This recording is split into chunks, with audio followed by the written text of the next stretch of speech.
নিজের ফেসবুক পেজটাকে নিরাপদ রাখার দায়িত্ব কিন্তু আপনার নিজেরই, তাই নিজের দায়িত্ব নিজেরই নিতে হবে। এবং আমি আজকে আপনাদের সাথে কিছু কথা শেয়ার করবো। এইসব জিনিসগুলো পেজের জন্য অনেক বেশি ইম্পর্টেন্ট। নিজের পেজটাকে এত কষ্ট করে আপনি বড় করছেন, বাট পেজটা কি শুধু শুধু ফেলে দিবেন আপনি? আপনার যে কোনো কারণে আপনার পেজে প্রবলেম হইতে পারে, বাট নিজের পেজ ধরে রাখার দায়িত্ব কিন্তু নিজেরই। তো আজকের কথাগুলো অবশ্যই শোনা যাবেন, তাহলে আশা করি যে আপনার পেজে যদি কোনো প্রবলেম হয় অনেকটা আপনি এটা সলভ করতে পারবেন আমার কথাগুলো আজকে শুনলে। তো চলুন বেশি কথা না বলে আমরা আমাদের ভিডিওটা শুরু করি। তো হ্যালো এভরিওয়ান, আসসালামু আলাইকুম। কেমন আছেন আপনারা সবাই? আশা করি আপনারা সবাই ভালো আছেন, আল্লাহর রহমতে আমিও ভালো আছি। তো আজকে টপিকটি কি নিয়ে সেটা তো ফার্স্টেই বললাম। যদি আপনাদের ভিডিওটা ভালো লেগে থাকে অবশ্যই ভিডিওটা শেয়ার দিবেন, কেমন লাগলো ভিডিওটা অবশ্যই কমেন্ট করে জানাবেন। সো চলুন বেশি কথা না বলে ভিডিওটা শুরু করি। দেখেন, আপনারা যারা ফেসবুক পেজটাকে সেভ রাখতে চান, দেখেন ফেসবুক পেজ ভাই মুখের কথা না। একটা পেজ আপনি 0 ফলোয়ার থেকে ধরেন যে 10,000 ফলোয়ার, 20,000 ফলোয়ার যাই বলেন না কেন ওই পর্যন্ত নিয়ে গেলেন, ঠিক আছে। বাট ওই পর্যন্ত নিতে একটা মানুষের যে কতটা কষ্ট হয় সেটা আমি নিজে জানি, কারণ আমি কষ্ট করেই আজকে এই পর্যন্ত আসতে পারছি। আপনি কষ্ট করলে আপনিও যাইতে পারবেন। আমার হয়তো এখন ইনকামটা কম, বাট তাও আমি কাজ ছাইড়া দিলে আমি আশা করি ইনকাম আমার বাড়বে, বাট তাও আমি কাজ করে যাচ্ছি। বাট তারপরেও আমি নিঃস্বার্থভাবে কাজ করতেছি, সমস্যা নেই। আমি আমার পেজটাকে বড় করার চেষ্টা করতেছি এবং পেজটা ধরে রাখার চেষ্টা করতেছি, ঠিক আছে। এটা অনেক বেশি ইম্পর্টেন্ট, এটা অবশ্যই আপনারাও করবেন।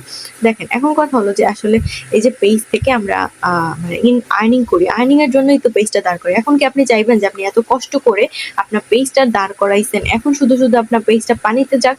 কেউ তো নিতেই পারে, আপনার পেজ দিতে পারে না, পেজ নষ্ট হয়ে যেতে পারে যে কোনো কারণে।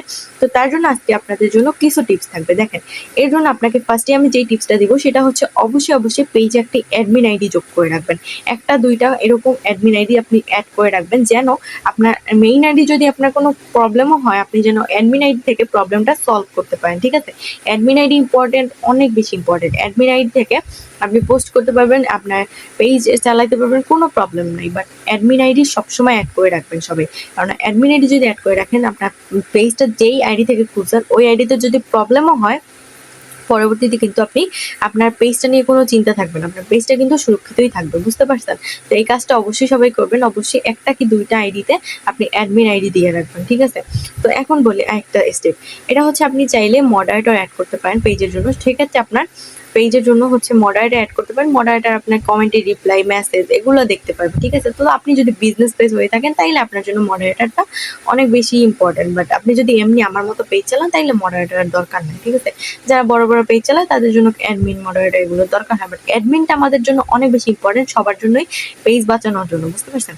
এখন বলি 3 নাম্বার স্টেপ, সেটা আপনি অবশ্যই 2 ফ্যাক্টর অথেন্টিকেশন এই যে অপশনটা এটাকে চালু করে রাখবেন। এটা দেখবেন যে অনেকেই চালু করে না, এটা অবশ্যই চালু করে রাখবেন। এটা চালু করলে আপনার পেজ কেউ হ্যাক করতে পারবে না, হ্যাক করলে আপনার কাছে আসতেই হবে, বুঝতে পারছেন? তো এই জন্য 2 ফ্যাক্টর অথেন্টিকেশন এইটা অবশ্যই অন করে রাখবেন। এটা 2 স্টেপ ভেরিফিকেশনের মতো, তো এটা অবশ্যই সবাই অন করে রাখবেন। তো দেখেন, এই কয়টা জিনিস জাস্ট ফলো করে দেখেন, আপনার পেজটা হ্যাক হওয়ার থেকে অথবা চলে যাওয়ার থেকে অনেক গুণ আপনি বাঁচাইতে পারবেন, ঠিক আছে। তো যাই হোক, আজকের ভিডিওটা ছিল এই পর্যন্তই। যদি আপনাদের ভিডিওটা ভালো লেগে থাকে অবশ্যই ভিডিওটা শেয়ার দিবেন, কেমন লাগলো ভিডিওটা অবশ্যই কমেন্ট করে জানাবেন। ধন্যবাদ সবাইকে ভিডিওটা দেখার জন্য। আল্লাহ হাফেজ, আসসালামু আলাইকুম।